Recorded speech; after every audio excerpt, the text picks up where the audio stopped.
Welcome back to the Charlie's Cavalry Coaches Show. I'm your host, John Moses. We'll now catch up on the women's lacrosse season with head coach Jen Fallon. Coach, thanks for joining us. Thanks for having me. Also, Coach, for the first time in school history, you defeated CW Post 18-17 in a thrilling overtime game. Let's talk a little bit about that game. First, did that game play out like you expected it to? I think it played out the way we hoped it would. I'm not sure that it necessarily expected it to, but it was a really intense game, and our kids played really well. Really proud of their effort. Well, at halftime, the score is 9-7. You're behind in the game. What do you talk about with your team? What concerned you at that point? I think at halftime we were just trying to make some adjustments to what they were doing offensively and what wasn't necessarily working for us offensively. They had called a timeout early in the first half, and they made some adjustments, and so we wanted to kind of respond and do what was working. Well, in the final 17 minutes of the second half, neither team had a lead larger than 2 goals. How do you think your team responded to playing in such a tight game? I think they were really resilient, and I think they really fought hard and were confident the whole time that that it could work out the way that we wanted it to if we just kept pushing. And like I said, I'm really proud of them, and I think our senior leaders and our senior experience there really played a big role in helping get us through that. Well, once you got into the overtime, CW Post, they won 2 draws and they got 2 goals out of it. What were Yep. Okay. In overtime, CW Post, they won the first 2 draws. They got 2 goals out of it. Were you worried about the outcome of the game at that time? It surprised me a little bit that they actually went to goal that quickly. We were expecting that they'd hold the ball and try to stall out and get at least just one shot off at the end of the 3 minutes.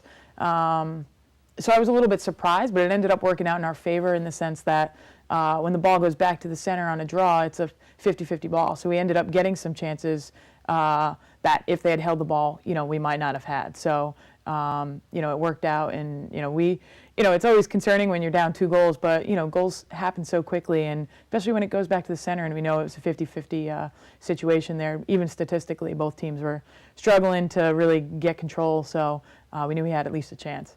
Well, Ashley Ferrandez really had a big role in the final comeback, scoring a goal and then assisting on both the tying and game-winning goals.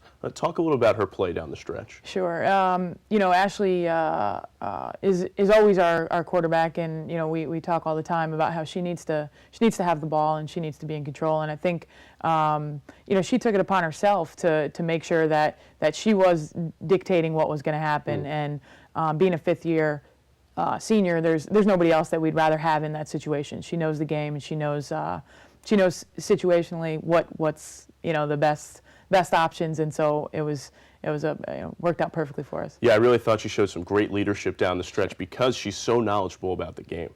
Absolutely. I mean, without a question, she's one of those kids that she knows how things are supposed to work, and and luckily, like I said, we were able to connect on a couple things that ended up working out in our favor. So let's take a look at a couple of highlights from this game. We have a couple of nice goals here.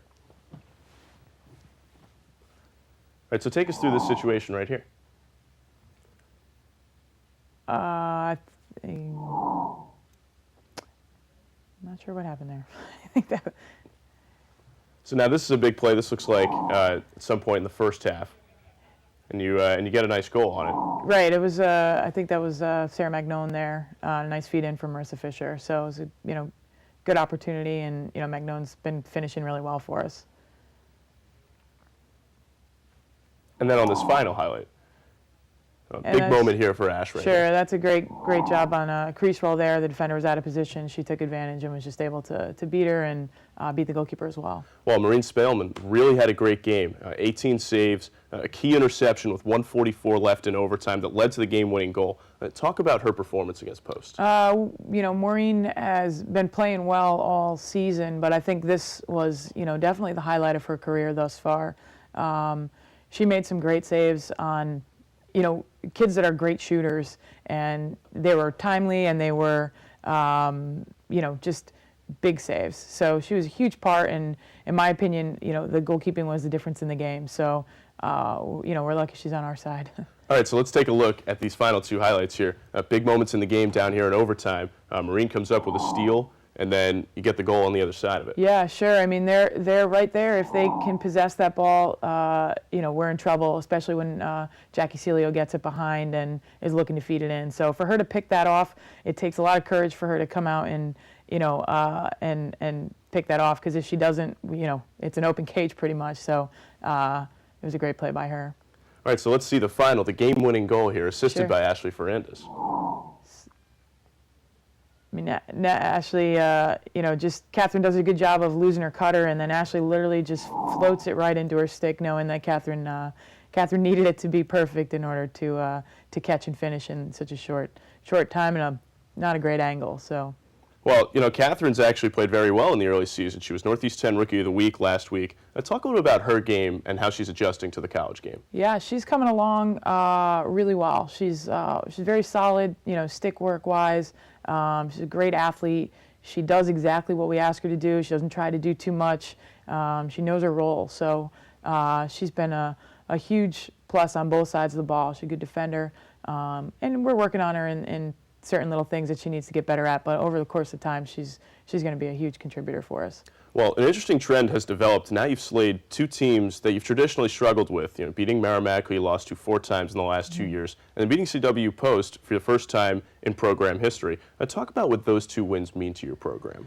I think they're programs that I have a lot of respect for, and that are kind of both top-notch programs. So for us to come out on top really speaks volumes about where we are, and we're excited about that, but ready to move forward and to get to our next opponent. So we'll see.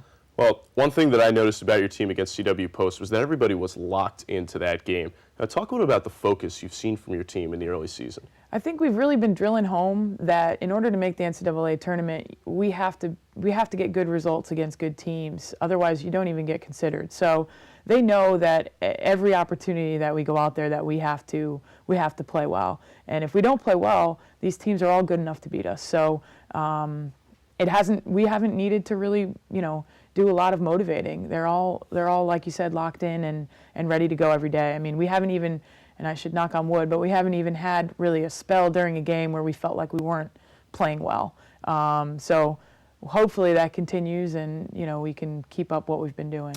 Well, lucky for you, we're sitting in wood chairs. Right. Well, as great as this victory was, the schedule churns on this weekend with Stonehill. How do you feel like you match up with the Skyhawks? Stonehill is very, very good also. They're really fast. They're scrappy. They're hardworking, and they've got some really talented offensive players that will be big threats throughout the game. So it should be a good game, and we're looking forward to coming back out with the same intensity we had against CW Post. Well, Coach, good luck, and we'll talk to you again soon. Great. Thanks for having me. For more, be sure to tune to unewhaven.com/Charlie's Cavalry. I'm your host, John Moses.